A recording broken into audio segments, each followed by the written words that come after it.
Hello and welcome to River Valley Riders Volunteer Training. I'm Cheryl Holt, the co-founder of River Valley Riders and the executive director and a PATH certified instructor.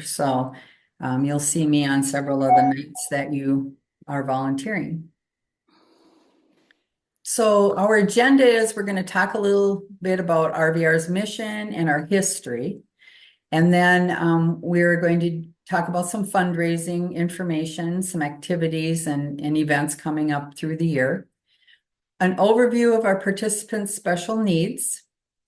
Then I'm gonna call up the volunteer handbook and we're just gonna do a quick overview of that. I've just highlighted some key areas that we'll walk through. And if you have any questions about it, let me know. An overview of carriage driving, and then other volunteer opportunities at River Valley Riders.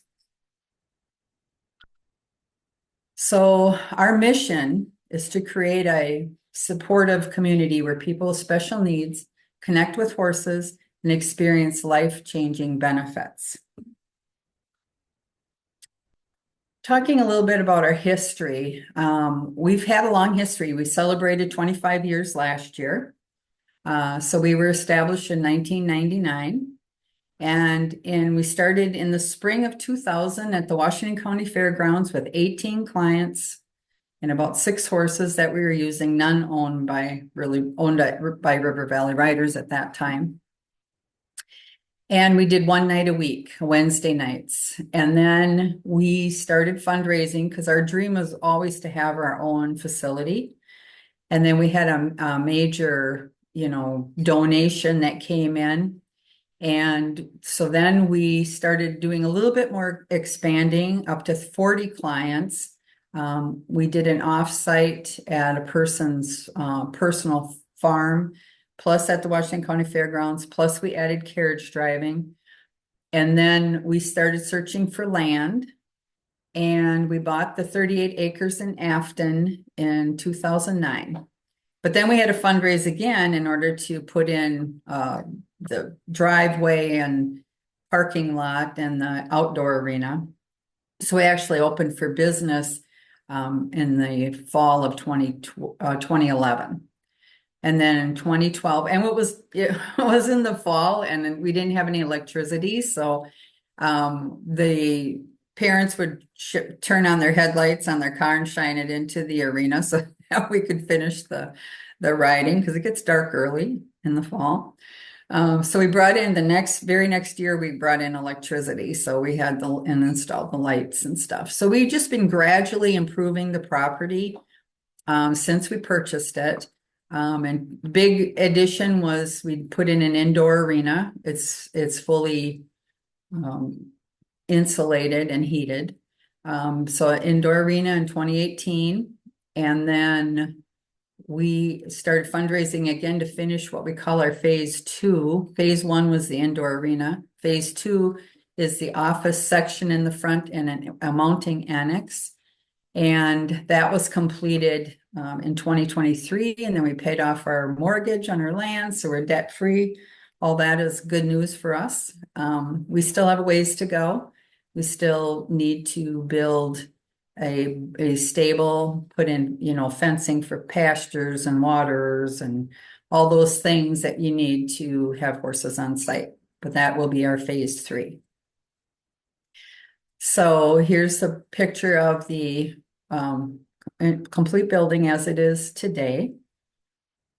We have in the indoor, we have a little observation room with windows that go into the indoor arena. It's, all this is heated. We have a little kitchenette area. We have indoor bathrooms, which was a big thing. So we didn't have indoor bathrooms until 2023. Before that, it was just porta potties. So that's made it comfortable. We've got an instructor office and a small conference room. And then this is the unfinished area that's in the front of the building, like when you first walk in those front doors. That will be finished in phase 3, and will be some offices and a conference room, and an actual, area,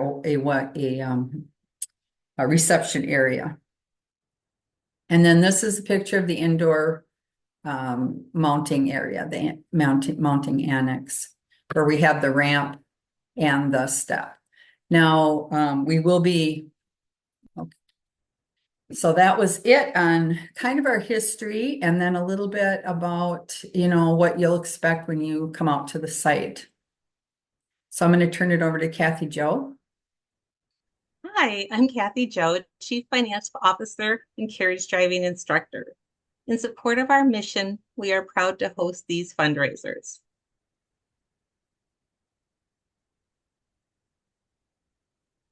During the month of June, the Walk, Wheel, and Ride-a-thon is a virtual event supporting RVR's program expenses. Donations directly benefit our riders and horses. Participate in your preferred activity, walking, running, riding your horse, canoeing, or more. In the past, we even had someone take their pet turtle for a walk. You can donate yourself or collect pledges from your family and friends. Also, we have our mini ride-a-thon during lesson times with a special trail ride for our participants. Please consider making a donation, sharing your RVR story, or collecting pledges in support of our riders and horses. Also in June, you can purchase RVR shirts, hoodies, and caps. These photos are some of the possibilities, but final selection and design are still to be finalized. You can also earn these items by fundraising or donating to the Walk, Wheel, and Ride-a-thon.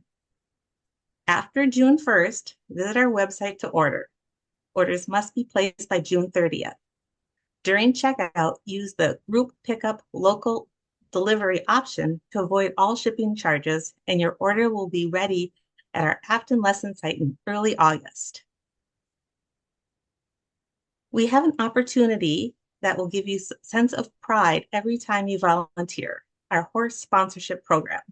You choose the horse you want to sponsor and know that your support makes a direct impact on our horses, and in doing so benefits our riders. With $10 or more monthly gift, you'll receive a photo of your horse. Visit our website for more details and see photos of all 12 of our horses you may choose from. Another fundraising opportunity benefiting our riders is Buy a Legacy Brick. These 4x8-inch engraved bricks will be incorporated into our outdoor arena patio. On November 22nd, the Roundup Gala is the end-of-year celebration of the accomplishments of our participants, including stories, videos, and photos. The evening includes dinner, music, and our fundraising auction. We hope you will come and bring your family and friends so they can learn more about how you support our participants and the difference you make in their lives.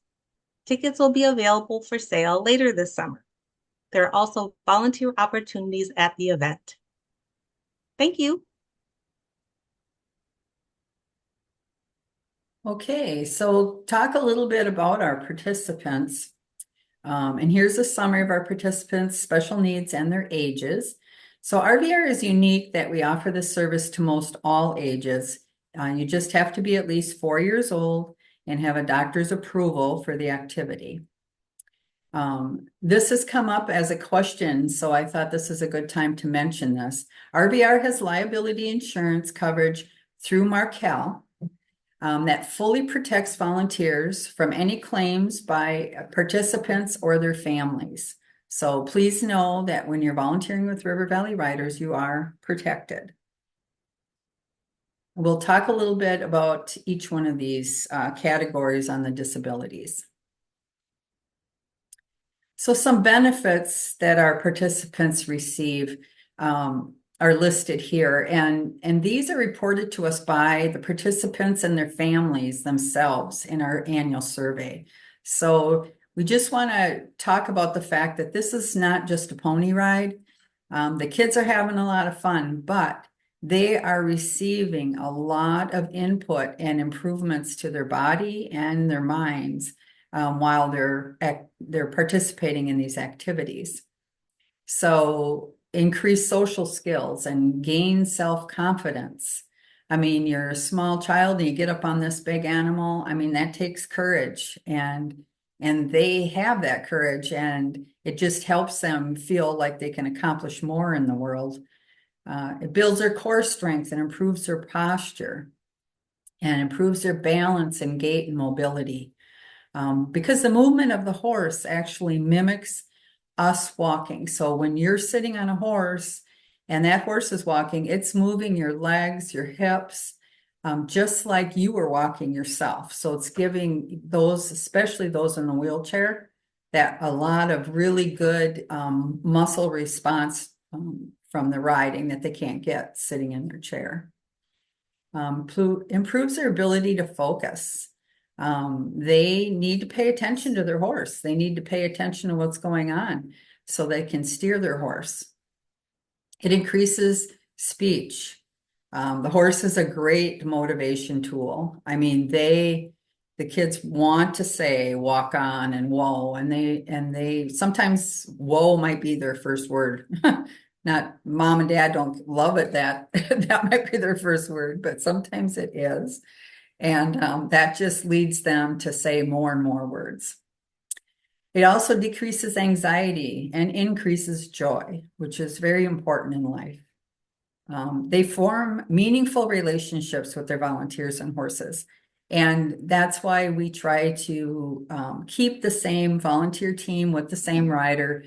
We try to keep them on the same horse as much as we can, but people take vacations and horses have issues and they have to switch sometimes, but generally we try to do that. So the first we'll talk about autism. It's our largest category that we serve. And currently statistics is that autism occurs in 1 in every 36 births. So that is just a huge increase over the years. It's a complex developmental disability. The normal function of the brain is impacted, mostly social interaction and communication. Our participants with autism have abilities that, vary widely. So these bullet points give you some of the more common symptoms. Change is difficult for some of those with autism. So that's another reason we try to keep them with the same horse and volunteer team week to week. Let's see if there's anything else. Sometimes they will avoid eye contact. They lack some facial expressions, they can't read emotional cues that well. They may say things that are a bit offensive to you personally. Please do not take it personally if you can. They don't mean bad by it. They just don't understand that it's not the appropriate way to address people. So genetic disorders is also our next large category. So about 30% of our participants. And genetic disorders are caused by abnormalities in a person's DNA. So it can be a mutation to a single gene, or it can be a mutation in a chromosome or a combination of both. So there are well over 6,000 known genetic disorders. The largest category of genetic disorders for RVR participants is Down syndrome. And this is caused by the presence of an extra copy of chromosome 21. And in here, 1 out of 800 to 1,000 births are Down syndrome. So looking a little closer at Down syndrome, people with Down syndrome may exhibit a range of physical, intellectual, and developmental characteristics. This is really the case with most disorders. You have to really get to know the individual. These lists of characteristics are not, necessarily common in every one of our riders. Some may be completely nonverbal with Down syndrome. Some are very verbal. So it's just going to vary from person to person. But some of the physical characteristics is small stature, almond-shaped eyes that slant upwards, small ears, short neck, They could have mild to moderate intellectual disability, delayed developmental milestones, learning difficulties, delayed speech and language development, difficulty with some motor skills, which is really good with the horses. They can, they really have to work at using those reins. So that helps their motor skills. And then they would have increased risk of other problems such as heart and thyroid issues. Here are some of the other genetic disorders. I have listed some other ones that we are seeing on our participants this year. We have a rider profile book, and it will give you more detail about the rider and their disability. So we'll show you that today during at the site.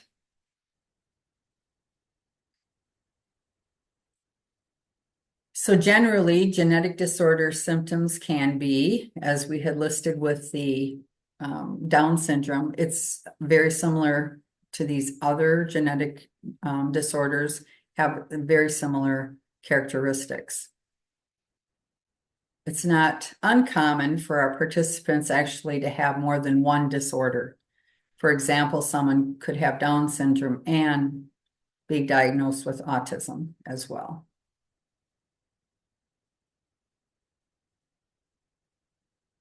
Developmental delay. So this is 14% of our participants.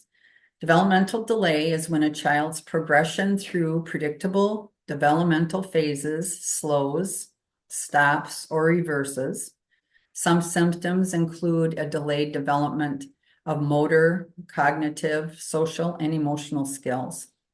There are several known causes for this delay, but sometimes the cause remains unknown. These participants may have difficulty with social and emotional skills, much like those with autism. They may have trouble understanding social cues. So, no questions on that.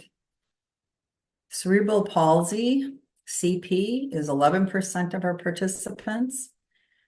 This is a group of disorders that affect a person's ability to move and maintain balance and posture.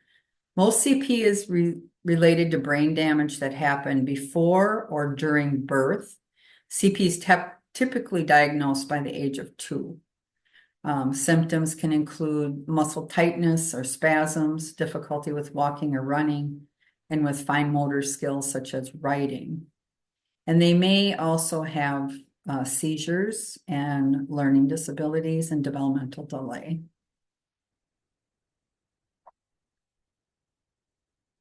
ADD, ADHD is 3%.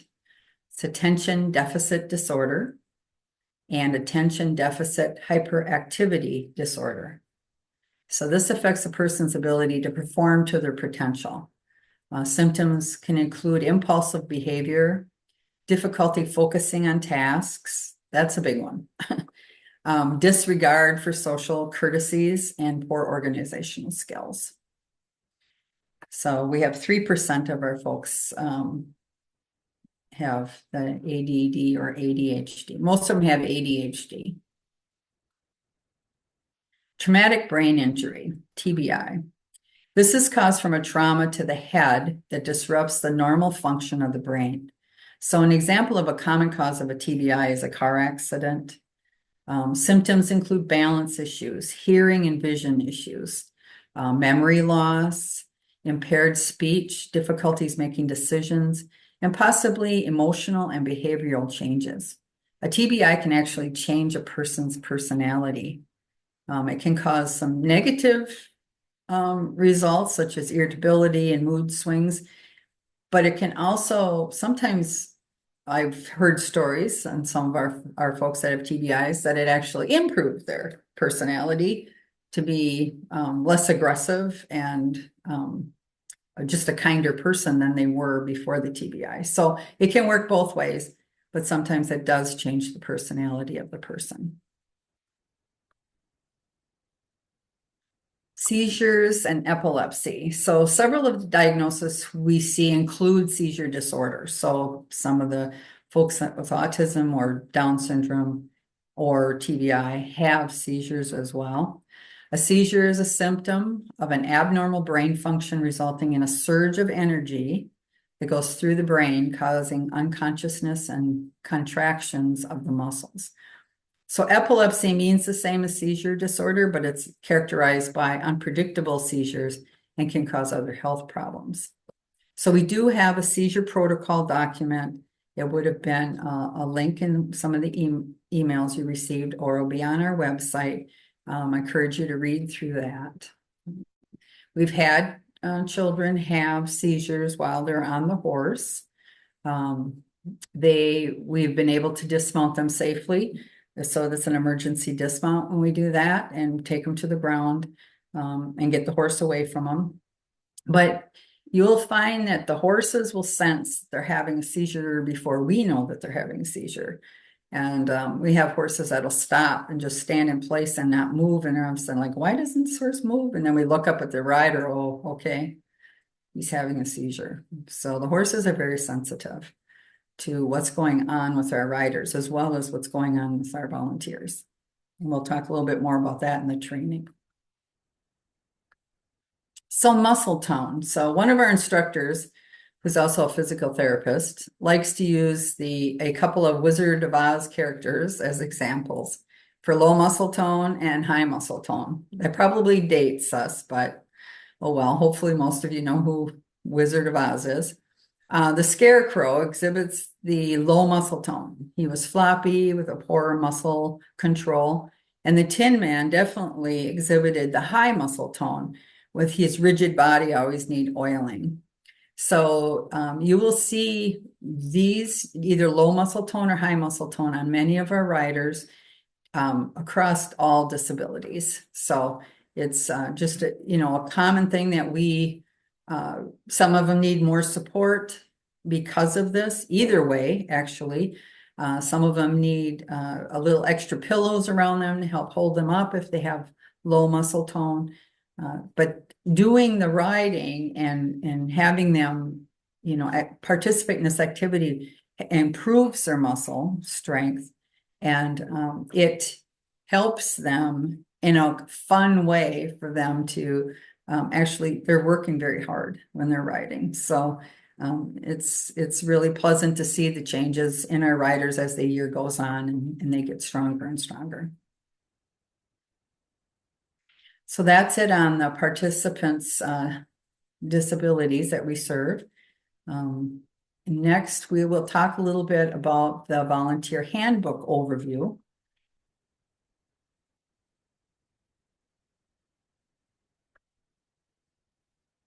And I highlighted, I'm just going to move it over. Highlighted some of the portions in here. So our lessons are conducted by our certified instructors. So we're a PATH organization, meaning Professional Association of Therapeutic Horsemanship International. They're our overseeing organization that focuses on therapeutic riding, and they provide us with training and help, discounts in our insurance, education opportunities, support in many different ways. So we are all certified with them. In order to be a PATH center, your instructors have to be PATH certified. And we do charge a fee for our riders for the lessons, but we are the lowest cost organization offering this in the Twin Cities area. The lesson site is the 2007 Neal Avenue South. We are only about 2 miles south of 94. So if you're getting down past 22nd or 30th, you've passed us up. So hopefully you can find our organization or find our site easily. You cannot see the buildings from the road, but we do have a sign at the end of the driveway. We have a fairly long driveway. And how riders and drivers, we talked a little bit about this, the physical benefits, the social skills, and the communication abilities that they benefit from. And our horses, they also often form deep bonds and affection with our riders and drivers and show an amazing awareness of a student's special needs. You will see that when you're volunteering. Volunteers are going to get the satisfaction of knowing you have assisted a person with special needs to participate in a therapeutic riding or, program. It's good for your health. You're outside, you're walking, you're getting exercise. Your mileage is tax deductible as any other donation. And then main jobs and what we're training for now is horse leader and sidewalker. But volunteers can also clean and maintain, tack, groom horses, clean paddocks, work at activity stations during lessons. You do not need equine experience to volunteer in these activities, just a willingness to learn. But we do want to count on the 3 C's. So commitment, confidentiality, and conduct. So commitment is if you've signed up for a night, you'll have a chance to fill out a schedule. And if you sign up for a certain day of the week and a certain hour or certain lessons, we do hope that you can show up for those that you've signed up for. And if you can't, things happen, life happens. Call in, let us know that you're going to be late or you're not going to be able to make it, and letting me know as far ahead of time as possible with vacations helps so that we can get somebody to fill in. Confidentiality, we maintain rider and driver information as confidential. So we hope when you tell others what you do here, you never talk about the rider in any way that they can be identified. Not using their name, especially if it's not a common name, and never their last name. And then conduct, all people and horses will be treated with dignity and respect. I think it's just normal ways that you should live your life, but just normal good conduct is what we would like to see.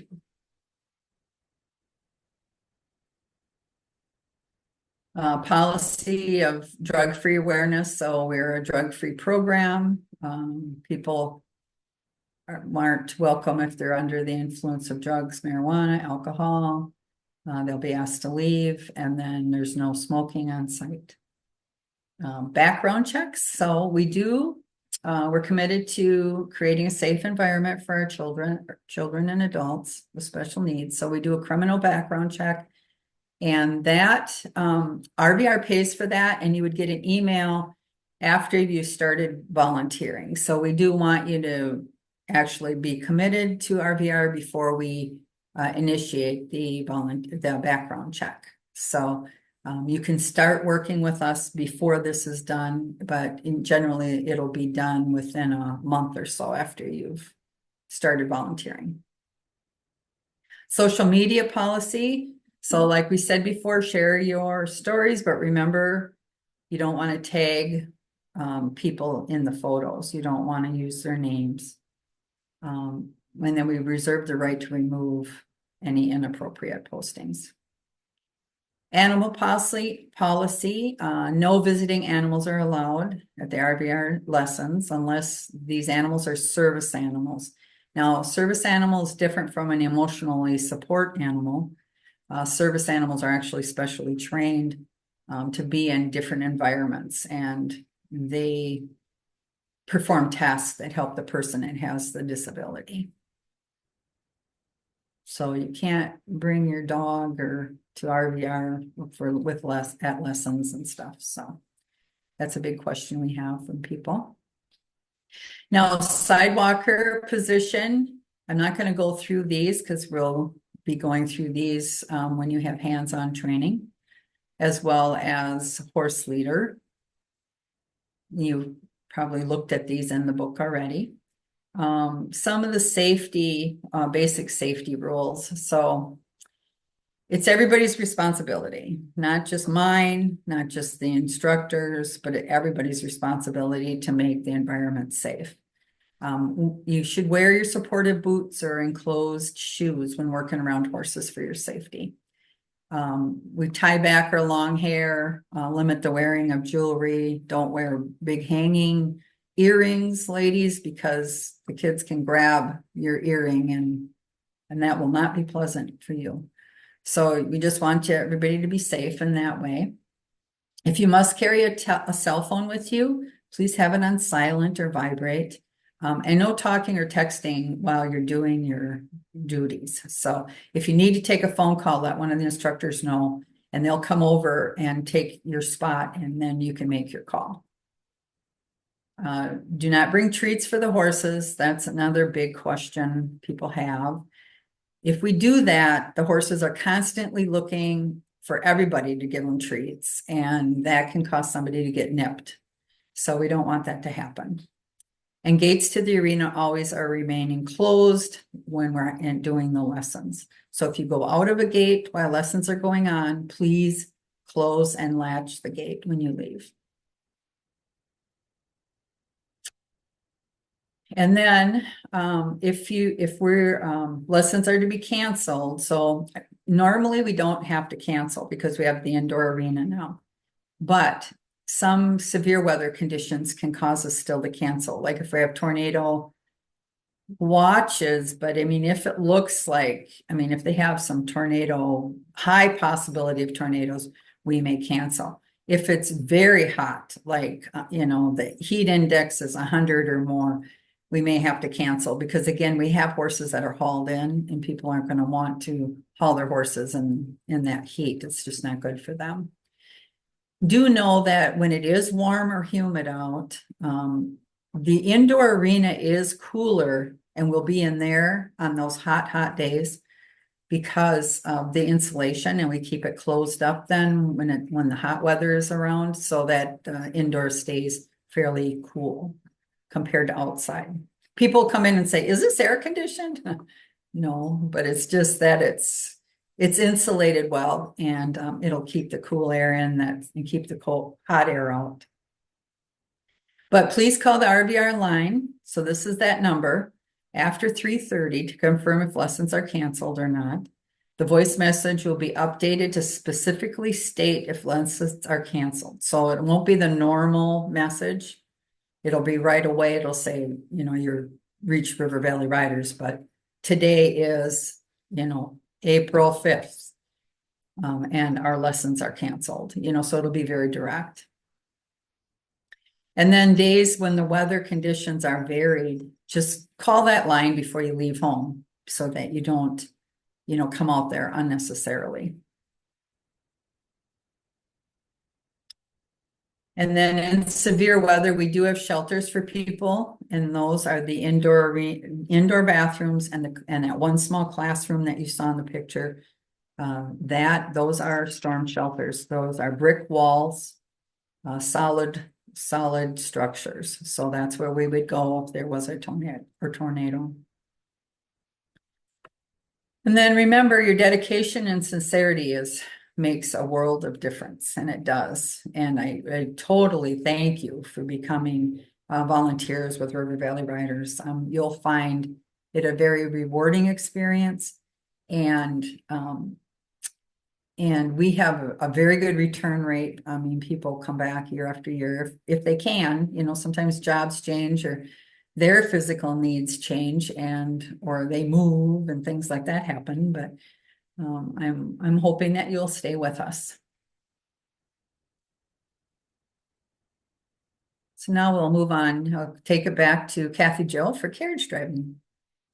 Yes, I'm also one of RVR's carriage driving instructors. Katie is our other carriage driving instructor.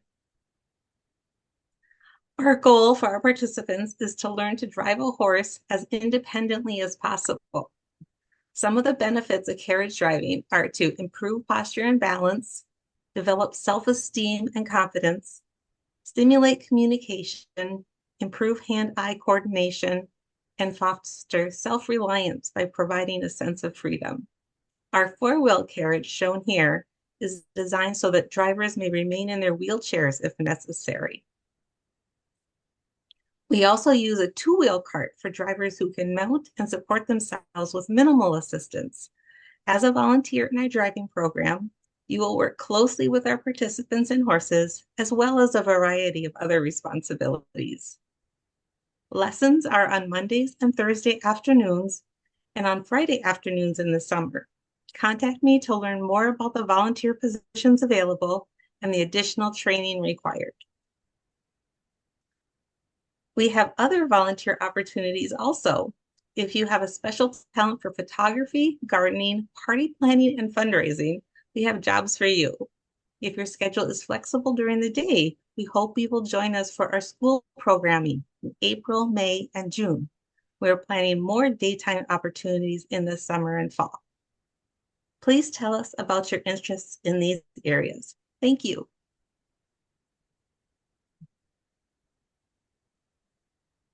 Okay, well, this closes out the overview.